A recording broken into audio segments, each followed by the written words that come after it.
Hello again at the Colne Valley Postal History Museum. In this clip we're going to look at collection plates.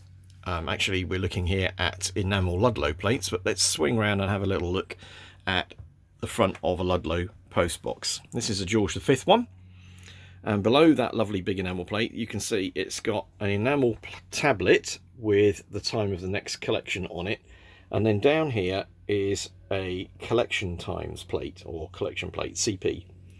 This one is for Medina TSO. TSO is a town sub office, and Medina was at Medina Wharf at Newport on the Isle of Wight. Now these black and white ones are really from the 1950s, and you can see that the number of collections each day was quite high. There was a 7:30 p.m. one from Medina, except on Saturdays, so you could post that 7:30 Friday night and it will probably be delivered on a Saturday morning. Quite an incredible service. If you see them with red on the bottom, that's very early. That's probably a Victorian one. And then with red bits up here saying next collection, which we'll see in a minute, that we think is kind of Edwardian or Georgian. Obviously in a big postal museum like this we've got lots of these plates, but let's just have a look at some interesting ones which we've got over here. I've got two just sitting here waiting to be deployed onto boxes at the moment, which I particularly like. Four Corners, what a great name that is. Of course that was the name of George Bernard Shaw's house, but this one's actually come from a pub of that name, which is at Hartlepool up on the northeast coast. And then next to it over here we've got the Colne Valley Arms, again another pub, but with a very nice traditional name for the area where I am in northeast Essex. We're in the Colne Valley. This one came from the small village of New England, where the Colne Valley Arms pub was situated next to the Colne Valley Railway. The pub is still there. It's now a Chinese restaurant, and there is still a post box there, although it's now a fairly modern Bantam type. But obviously for the Colne Valley Postal Museum, this was a must-have collection plate. Now we've got some other quite funky ones as well up here, so let's go up and have a look at some of these. Now these landscape format ones are off of very early Victorian wall boxes where the plate went into the door. So Chax Hill, and next to it Cackle Street, which is in Kent. Chax Hill's in South Gloucester, by the way. You can see the bolt holes here for coach bolts, which is what actually holds these things on.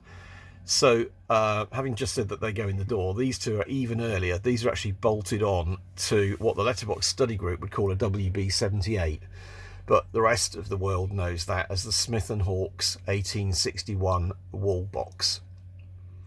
The plates were bolted on, so they're quite difficult to change, and the modification that was made in 1871 brought that plate down so that it went into the door and would just slot in. It was much easier to change and didn't have to be bolted on anymore. But these old plates are quite hard to find.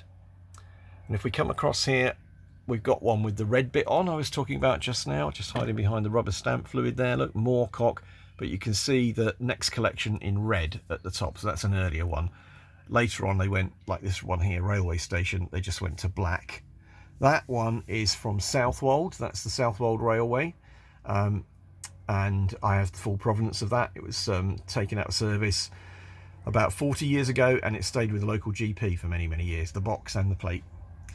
We've got quite a lot of railway station plates, and we've got some up here, which we can have a look at now.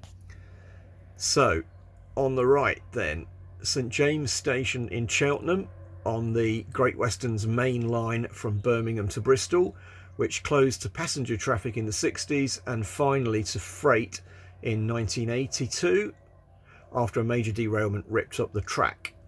A lot of this line is now reopened as the Gloucestershire-Warwickshire Steam Railway. St James Station in Cheltenham has been built on, it's now a shopping centre. Next to that is Spittal Station in Liverpool. That's still open, it's on the Merseyrail system between Southport and Liverpool. Another one that's still open, and another great name, look, Paragon Station, that's Hull. That's the main terminus in Hull, and that plate is from a Victorian box which is still there today on the platform. Next to that is Tring Station from Hertfordshire on the West Coast Main Line. I haven't had a chance to check whether that box is still there or not.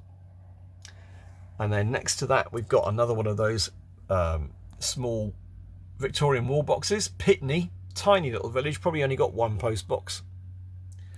And then behind the balances, there's a whole bunch of others. So I'm just going to hold it up so you can see some of those great names we've got there. Look, Ashburton Road, Highbury Grove, Knightswick, of course, ideal for me.